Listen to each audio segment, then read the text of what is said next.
자, 이제 기업의 재무 상태에 대해서 보도록 하겠습니다. 자, 이제 기초지만 기초부터 차근차근 우리 스텝 바이 스텝 차근차근 이제 밟아 올라가도록 하겠습니다. 기업의 재무 상태. 자, 여기서는 이제 기업의 재무 상태 아주 중요한 얘기인데 한 기업이 이제 재무적으로 어떤 식으로 상태를 가지고 있는가. 먼저 이제 미리 말씀드리면 우리 교재에 있는 것처럼 한 기업은 자산이라는 게 있어요. 내 거다라는 얘기죠. 받을 돈, 내 거, 내가 산 거 다 자산입니다. 그다음 내가 줘야 될 거, 꾼 거, 다 이런 것들은 다 부채죠. 부채. 자, 그다음에 자산에서 부채를 차감한 나머지를 우리가 자본이라고 합니다. 자, 이렇게 이제 기업의 재무 상태라는 게 자산, 부채, 자본 이런 식으로 크게 이렇게 구성이 돼 있다 이렇게 보시면 되는데, 자, 일단 뭐 자산에 어떤 것들이 있고 부채가 어떤 것들이 있고 각계전투로 따졌을 때 하나하나 어떤 것들이 있는가. 또 자본이라는 게 어떤 구성 항목으로 어떤 항목들로 구성되어 있는가. 이런 것들을 우리가 회계에서 다 볼 것들이다라는 얘기입니다. 그래서 앞으로 하나하나 디테일한 그런 것들에 대해서는 하나하나씩 자산에 있는 뭐 유형자산 무슨 자산 해가지고 하나하나씩 다 폭발을 시켜 나갈 거예요. 지금 여기서는 우리가 기초적인 차원에서 한 기업의 재무 상태라는 게 자산, 부채, 자본이라는 큰 틀로 이렇게 구성이 되어 있구나. 그 구성된 것들은 대략적으로나마 이런 구성 항목들로 돼 있고, 그다음에 자산이다 그러면 또 부채다 그러면 그 정의가 어떻게 되는가? 회계에서 바라보는 정의, 얘가 뭐냐 이렇게 한마디로 얘기하라 그럴 때 이게 무엇인가 그런 것들에 대해서 전반적인 모습만 이 시간에 보겠다는 얘기입니다. 자, 기본적인 얘기지만 이제 차근차근 자 진행을 해보도록 하겠습니다. 자, 이제 기본적인 얘기가 나오고 있습니다. 이제 회계 단위다 이렇게 나오고 있습니다. 자, 기록과 계산을 위해 그 범위를 한정할 필요가 있는데 이러한 기록 계산의 장소적 범위를 우리가 회계 단위라고 한다. 그냥 문구만 이렇게 보시면 되겠죠. 자, 예를 들어서 우리가 이제 기업 회계 기준이다 벌써 이렇게 딱 나갈 때 뭐 일반 기업 회계 기준, 기업 회계 기준, 한국 채택 국제 회계 기준 이렇게 할 때 벌써 이제 우리가 나오는 것처럼 기록 계산의 장소적 범위다 이렇게 나오는데 회계 단위라는 게 바로 요겁니다. 우리가 기업 회계다 이렇게 얘기를 할 때 이렇게 한정을 짓고 있잖아요. 지금 이렇게 이런 걸 우리가 회계 단위다 이렇게 말해요. 이런 거구나. 자, 이렇게 문구 정도. 그러니까 다양하게 어떤 그 회계적인 어떤 단위라고 하는 거는 그 범위를 여러 가지로 이렇게 한정 지어서 말할 수 있겠죠. 이렇게 기업 회계다 그러면 기업 자체가 이렇게 어떤 장소적 범위 회계 단위다 이렇게 좀 보시면 되겠습니다. 자, 그 다음에 뭐 여러분들 뭐 다 아시죠? 뭐 회사에 계시고 그러면 다 아실 거예요. 자, 한 회사는 항상 회계 연도라는 걸 가지고 있습니다. 회계 연도.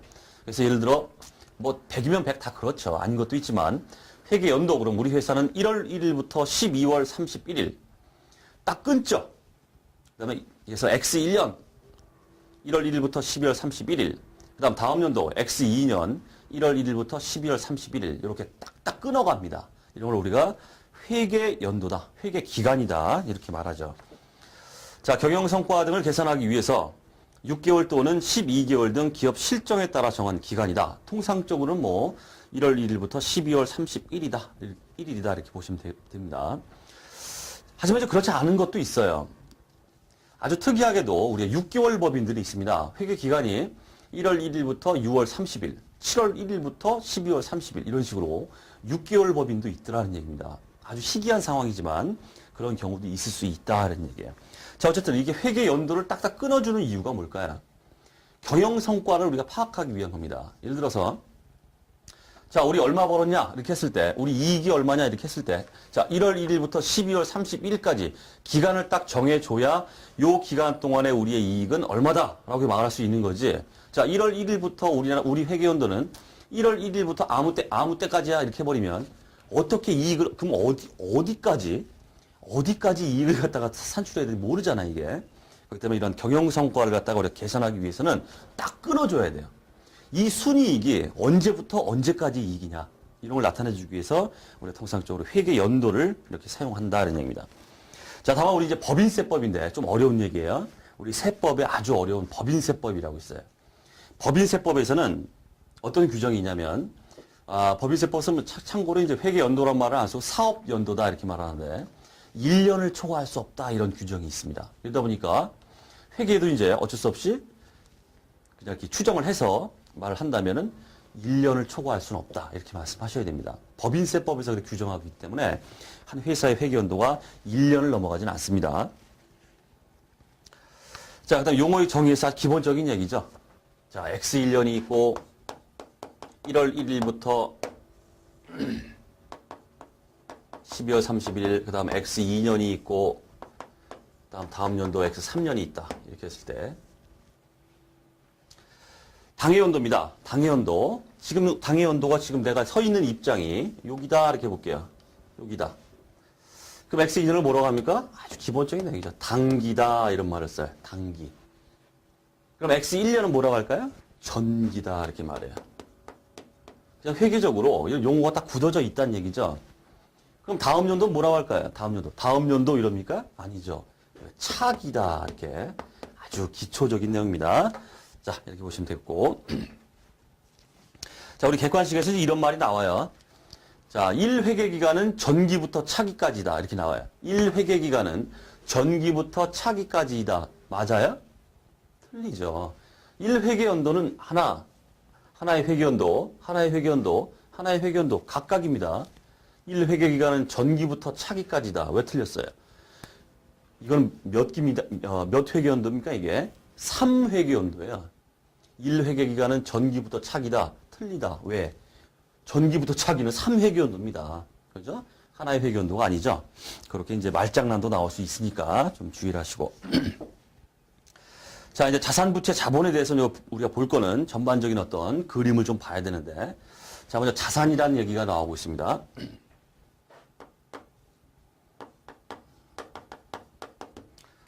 자산이 뭐냐, 부채가 뭐냐. 정말 기초적인 어떤 출발점이다 이렇게 보시면 되는데, 자산, 부채 이 용어 자체를 모르시는 분은 없어요. 자산 그러면 내 거, 부채 나 꾼돈이 있는데 부채 이런 다 아시고 있단 말이에요. 자, 하지만 회계적으로 자산이라는 정의를 가지고 있고 부채라는 어떤 정의를 가지고 있습니다. 이 정의에 부합이 딱 돼버리면 다 자산이라는 얘기예요. 또 부채의 정의에 부합이 되면 다 부채다 이런 얘기입니다. 자, 자산의 정의를 한번 보죠. 자, 이 문구는 자산의 정의와 부채의 정의, 이 문구는 시험에 그대로 등장합니다. 그대로 등장해요. 자산이란 이런 것이다. 부채란 이런 것이다. 물론 맞는 말로 나옵니다. 자, 하지만 우리가 이제 회계를 기본적으로 하면서 뭔가 이제 쓸 일이 생겼다 이렇게 한번 해보세요. 쓸 건덕지가 없는데 그나마 건덕지가 딱 되는 게 뭐냐면 이 문구를 암기를 해주시는 게 좋아요. 회계라는 이 바닥이 있으면서 야, 너 자산이 뭐야? 했을 때 아무 말도 몰라요? 머리가 하얘져가지고 자산이 뭐지? 알 수 있을 것 같은데 알긴 아는데 말로 입에서 안 나와 이게. 기본적으로 회계를 한다 그러면 기본적으로 이거는 자산이 뭐다 그러면 이 정의는 두룩 나올 수 있게 말씀을 하실 줄 알아야 된다. 그래서 암기를 하는 게 좋다 이런 얘기입니다. 그게 이제 기본이자 우리가 기본 소양. 자, 정의가 나오고 있습니다. 자산이란 자, 키워드를 좀 써보죠. 자, 과거라는 말이 나오고 있습니다. 과거. 과거의 거래나 사건의 결과입니다. 미래가 아닙니다. 자산이라는 건 이미 일어났어요. 뭔가 일이 일어나가지고 내가 건물을 샀든 뭘 했든 간에 일이 일어났습니다.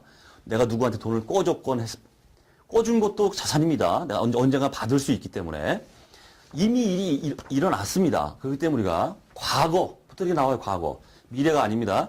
과거의 거래나 사건의 결과로서 현재 기업 실체에 의해 지배되고 현재 키워드 현재 기업 실체가 지배를 하고 있다는 얘기예요.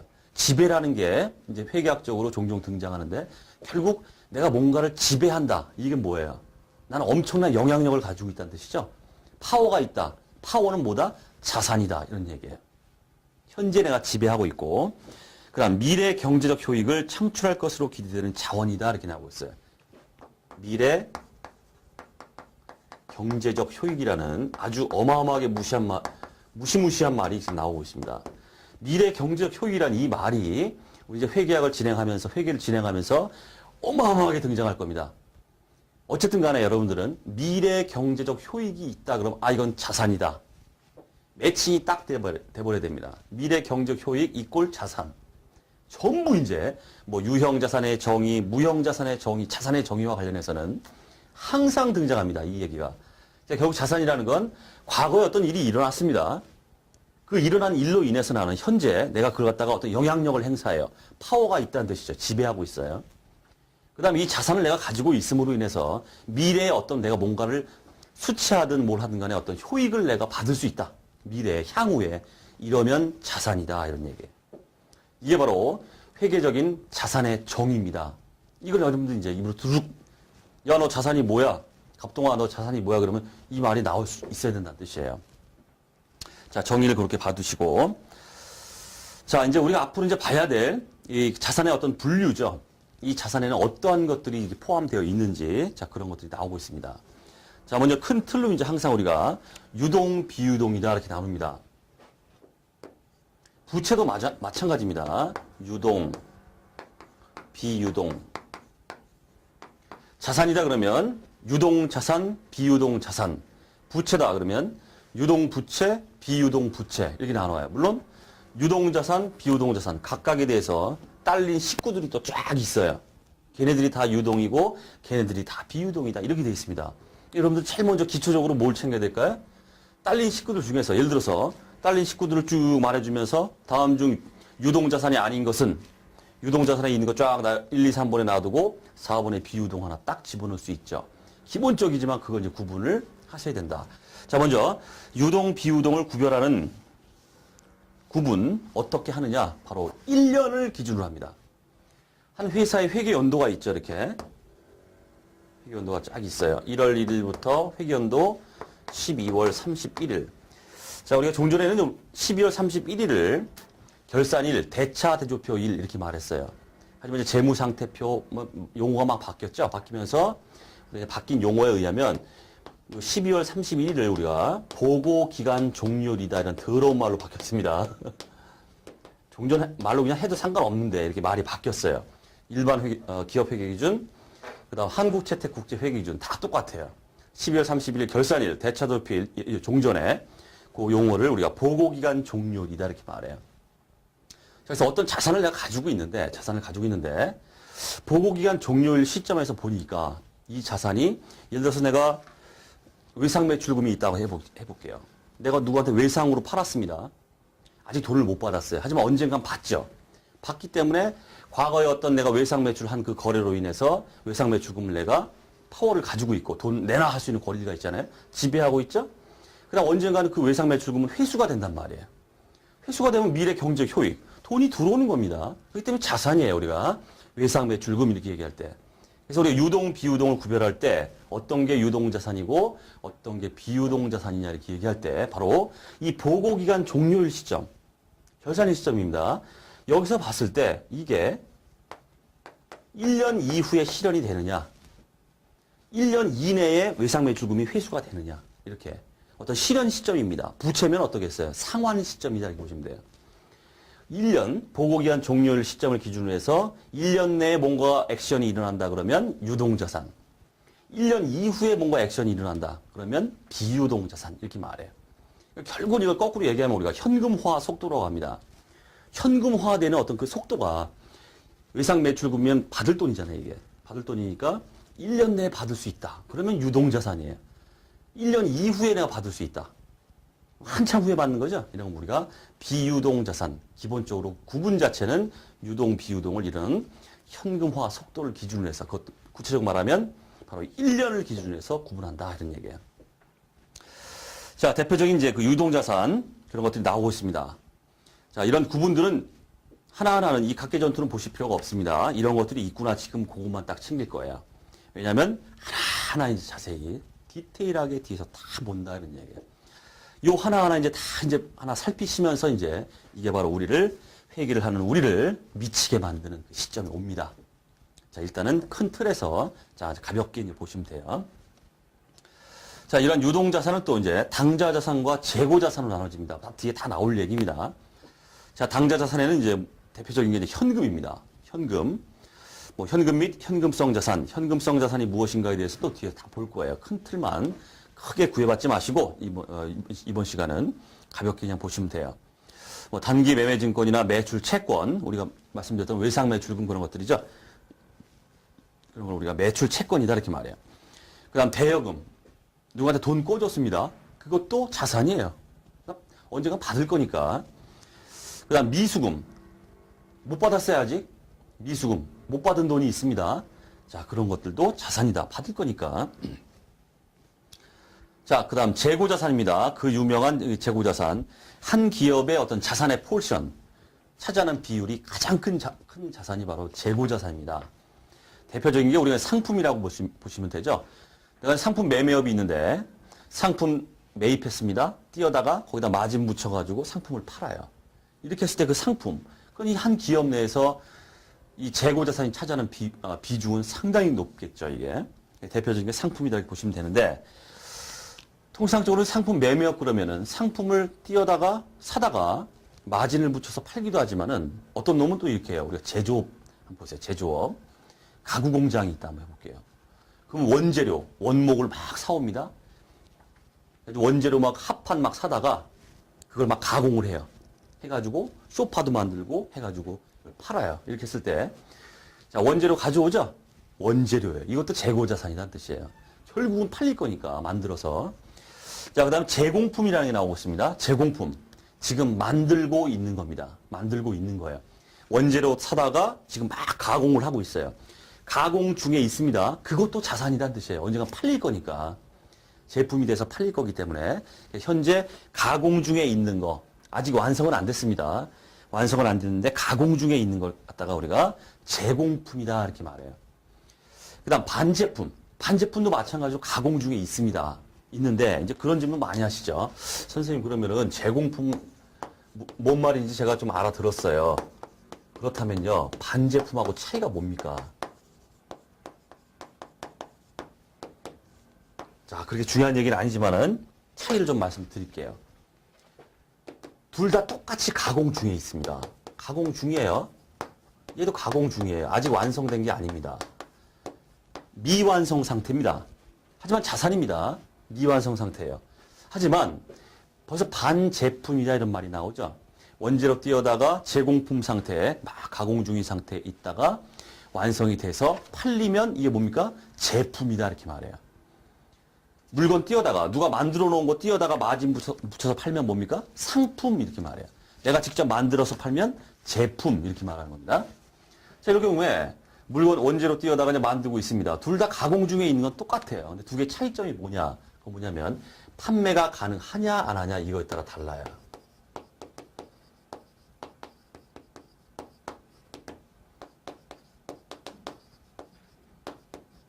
만들고 있는 상태에서 제품이 되어야만 판매가 가능하면 이게 제공품이에요. 아직까지는 판매할 수 없다는 뜻이에요. 그냥 반제품은 가공 중에 있긴 하지만 살 사람이 있어요. 수요가 있습니다. 가겠다는데. 그래서 가공 중에 있지만은 그 즉시 판매할 수 있으면 우리가 이걸 반제품이다 이렇게 말합니다. 이게 두 차이가 이거죠. 판매 가능하지 못하냐 이 차이에서 우리가 제공품, 반제품 구별한다 이런 얘기예요. 그래서 이렇게 우리 이제 제조업 얘기입니다. 제조업 얘기. 이렇게 원재료 띄어다가 가공해서 물건 제품을 만들어 팔고 이런 거, 이런 걸 우리가 회계적으로는 별도로 띄어내서 이제 뭐 뒤에서 이제 회계 분류나 이런 거 있으면 볼 텐데 원가 회계라는 분야가 있어요. 우리가 하는 회계 원리 이 분야는 재무회계라고 하죠. 재무회계. 이렇게 제조업을 다루는 게 바로 원가 회계 별도의 분야다 이렇게 보시면 되고, 우리 이제 통상적인 도매업, 상품 그 매매업이죠. 도매업을 기반으로 해서 이제 그 논리를 진행시키는 걸 우리가 재무회계다 이렇게 말합니다. 자, 어쨌든 이렇게 원재료, 제공품, 반제품, 그 다음에 제품 만들어서 판 거, 상품 띄어다가 마진 붙여서 파는 거 다 그 재고자산이다 이렇게 보시면 되고, 그 다음 저장품 뭐 중요하지 않죠. 뭐 기타의 소모품이다 이렇게 보시면 되는데 그러려 하시고, 자, 이렇게 당좌자산과 재고자산으로 구성된 게 바로 우리가 유동자산이라 이렇게 말해요. 여기 있는 거 다 하나 가만히 이렇게 보시면 어떤 느낌이 드십니까? 아, 이거 금방 팔려가지고 돈 되겠구나 이렇게 느낌이 들죠. 그렇기 때문에 1년 이내에 어떤 현금화가 된다 이렇게 이제 분류를 하더라는 얘기입니다. 자, 그 이후에 이제 1년 이후에 이제 우리 현금화가 되거나 이렇게 할 때 비유동이라고 그래요. 비유동 자산. 자, 이제 보면은 큰 틀만 봅니다. 하나하나 다 뒤에서 볼 거예요. 첫 번째 유형자산, 두 번째 무형자산, 세 번째 투자자산, 이두저도 아니다. 기타 비유동자산 이렇게 구별을 하고 있습니다. 자, 유형자산 보시면 토지, 내가 토지를 가지고 있습니다. 자산이죠. 자산입니다. 근데 토지가 현금화된다는 게 그렇게 1년 이내에 통상적으로 안 된다고 보는 거예요. 우리가 토지나 건물을 가지고 있다 그러면 어때요? 한 20년 후에 팔아먹고 이렇게 하죠. 그렇단 말이에요. 토지를 갖고 있다 그러면 지가가 막 오를 때까지 기다리고 있잖아요. 그게. 그렇기 때문에 1년 내에 현금화된다고는 보지 않아요. 이런 것들은. 그렇기 때문에 다 비유동에 다 이렇게 집계가 된다는 뜻이에요. 자, 토지나 건물, 차량 운반구. 우리 회계적으로 내가 가지고 있는 자동차가 있다. 트럭이 있다. 이렇게 했을 때 우리가 이제 재무제표나 이런 그 표시를 해줄 때 트럭, 승용차, 마티즈, 에쿠스 이렇게 표시 안 하죠. 싸잡아서 하나의 우리가 계정 과목이라고 하는데 자, 차량 운반구다 이런 말을 씁니다. 이건 알아두시고 그다음 비품이라는 게 있죠. 뭐 우리가 냉장고 가지고 있다, 에어컨 가지고 있다, 뭐 기타 등등 뭐 이렇게 있잖아요. 이런 것들을 우리가 비품이다 해서 유형 자산으로 이제 분류를 합니다. 자, 그다음 무형 자산이 나오고 있습니다. 그래서 대표적인 게 이제 우리가 산업 재산권이라 이렇게 말하는데 참고입니다. 그림을 잘 못 그려요. 양해를 좀 부탁드립니다.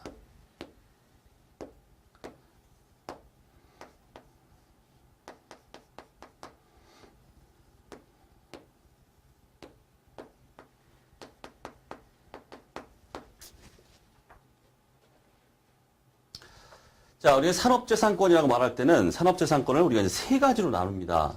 산업재산권. 네 가지. 자, 특허권, 그 다음에 상표권, 의장권, 실용신안권,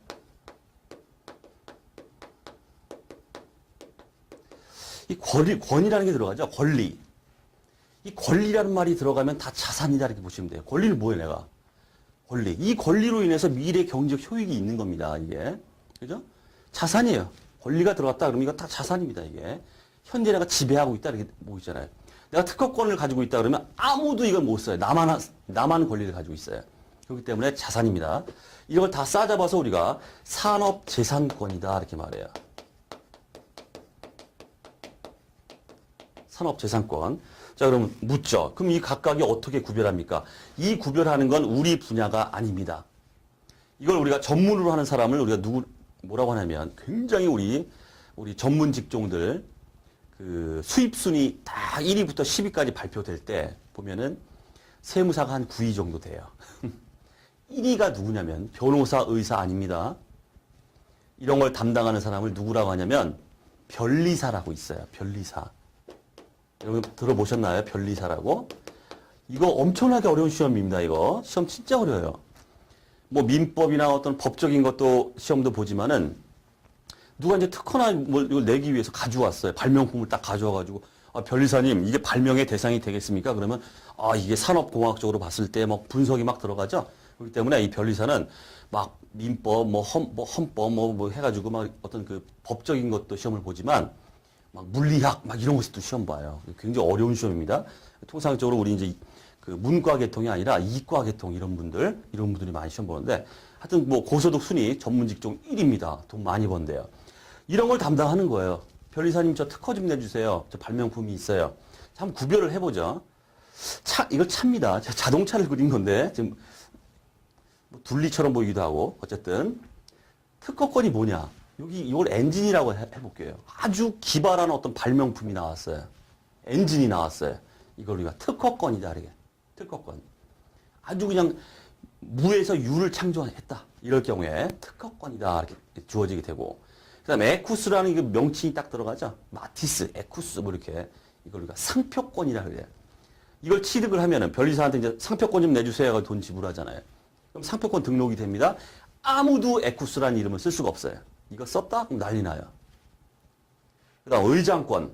요거는 바로 에쿠스라는 여기 디자인이 있죠. 아주 멋진 디자인. 이 디자인을 우리가 의장권이다 이렇게 말해요. 그 다음 실용신안권. 이거 뭐냐면 아주 특이한 이거 제가 백밀러 그린 겁니다. 백밀러가 이렇게 있다고 해보세요. 백밀러가 이제 예를 들어서 그렇게 해보죠.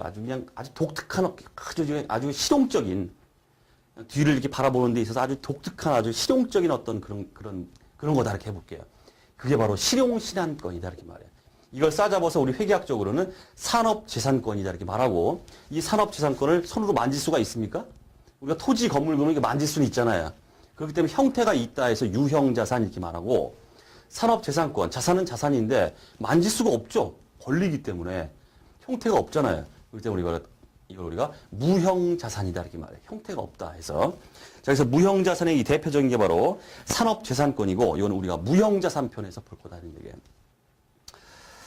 자, 그다음 기타 뭐 개발비가 또 나오고 있습니다. 개발비 뭔가 연구 R&D 투자가 막 일어났습니다. 개발이 막 들어가요. 돈이 막 쳐들어갔어요. 그 돈이 자산이다는 뜻입니다. 그 돈이 왜? 그 돈 들어간 거로 인해 가지고 향후 이 개발비나 투자한 이걸로 인해서 향후 엄청난 뭘 가져온다? 미래의 경제적 효익, 짭짤하게 뭔가가 들어온다. 쩐이 생긴다. 쇠가 들어온다. 이런 얘기예요. 그렇기 때문에 개발비의 어떤 자산 계상 요건이라는 게 있긴 하지만은 개발비도 이렇게 보이지 않는 무형자산으로 잡을 수가 있더라. 기타 뭐 영업권이나 소프트웨어, 라이선스 뭐 별게 다 있는데, 자, 그러려니 해두시고. 그 다음 이제 투자자산입니다. 기업이 이제 한 기업이 투자 목적으로, 투기 목적으로 가지고 있으면 이게 투자자산 쪽으로 가요. 이 대표적인 게 바로 이제 투자 부동산 막 이런 것들입니다. 그래서 그 외에 만기 보유증권, 뭐 장기 금융상품 뭐 이런 있죠. 자, 그러려니 하시고, 지금 단계에서는 꾹 참아주시고. 자, 이도저도 아니다 그러면 기타 비유동자산에서 대표적인 게 바로 임차 보증금입니다. 보증금 다 아시죠, 여러분? 뭐 전세 보증금 뭐 있잖아요, 그 보증금. 그 보증금 내 거죠? 내 겁니다. 자, 이런 것들을 우리가 비유동자산 쪽으로 해서. 자, 이제 그 미수금도 뭐 장기 미수금, 매출 채권도 장기 매출 채권이 나오죠. 미수금이나 이제 매출 채권 위에 이제 뭡니까? 유동자산에도 있습니다. 그래서 1년 이내면 그냥 미수금, 매출 채권 가는 거고, 1년 이후에 뭔가 회수된다 그러면 장기라는 말이 들어가요. 장기 미수금, 장기 매출 채권. 이렇게 보시면 됩니다.